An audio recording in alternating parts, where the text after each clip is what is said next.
away. I crouched in a corner, repeatedly asking myself, what am I going to do? Where am I going to stay? None of my parents are going to give me the special treatment I require. Crap! How am I going to eat? And what will happen to my computer and to all my games? This is not happening. It's only a bad dream.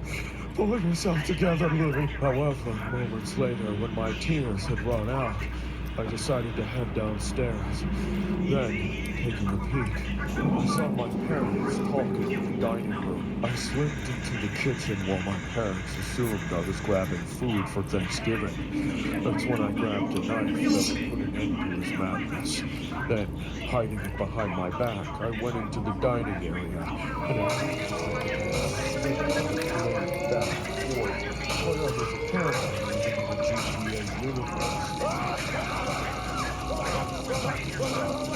Suddenly, silent. There was no one to tell me what to do.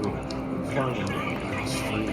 So, wearing my blood-stained clothes, I brought out my console and sat on the couch in the living room and began playing games. A few minutes later, I put down my controller and started eating my mom's delicious meatloaf. Then, when I finished, I called the cops, waiting to disclose everything that transpired. 911, please state your emergency. Hi, my name is Louis. I wanted to say Happy Thanksgiving. My mom just made me the best meatloaf and turkey a son could ever ask for. Sir, may I please ask if this is an emergency or not? I just wanted meatloaf. Sir. My parents wouldn't give it to me, so I had to finish them. Sir, there should be a dispatcher close to your proximity within the next few minutes. I made the odd decision to turn myself in, as sirens could be heard in the background. Here's the image of the quote-unquote Louis. His real name was Joel, and did the unthinkable on a Thanksgiving holiday. His parents got the short end of the stick, all because they told him that they would no longer pay his bills. I guess it's safe to say that there will be a different type of meatloaf when he does his time.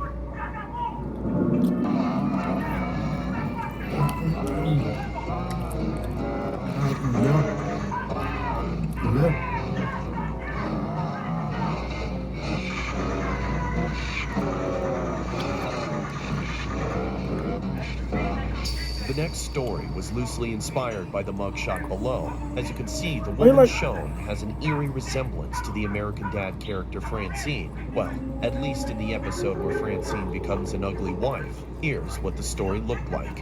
They call me Fred. I was a hobo living in the streets of New Jersey. I used to sit on this busy street corner every day and nobody bothers to even give you the time of day. She looked like a handful of quarters jangling in their pocket. But me and all my buddies from around town have a solution to the drag. When the day is coming to a close, we all meet up behind the junkyard, a place we know we won't be bothered. We built up a little circle of crates and rotten chairs to sit on, and in the center, we have a nice big fire pit with fuel to burn all around us. That's all there really is to Club Hobo, or the pit, as we call it, since it always smells like armpits. The stench doesn't stop us from having a social life, talking about how things are going, or sharing tips on where one might be able to score some grub. Hey, yo, there's a new fancy restaurant downtown, and I just ate some Gordon Ramsay tier food from the dumpster. If you was digging through the trash, then that means you still wasn't getting enough dough to get your own grub. Shh, shut up, look over there. You see what I'm seeing? What the hell? What's Blondie doing in our junkyard?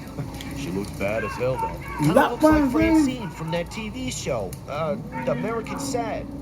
The only thing that's sad is your memory. Now go ask if she comes to Club Hobo often. I got up and left the circle, stumbling my way through trash in the darkness. I could see the woman watching me approach her. All I could hear were the guys behind me laughing it up. I paid them no mind. The girl just popped up out of nowhere one night, and none of them were gonna have the guts to get up and speak to her. Not me. I'm a ladies' man. That man get up and talk to Francine. Man, bro, he don't get up and talk to her. He don't get up and talk to Francine. Depends, mister. How much money can you bring in for a girl like me? Well, I just Francine was real in real life. They probably what she looked like in real life if you see them. What do you think this is, boy? 1850? A girl like me's got more expensive taste than a broke bum like you can handle. So why don't you stumble your stank ass back over to all your little hillbilly buddies? What? Why, I oughta... You know what? Screw you, then. I ain't got time for gold-digging women's who can't appreciate my natural charm. Don't come back round here until you shave that stupid unibrow. You got that? You're not welcome at Club Hobo. After all that ridicule, I was ready for a change. The next day, I decided to go pay. It's the same thing. Like you on me, you walk up on me after you. Somebody, no, you like.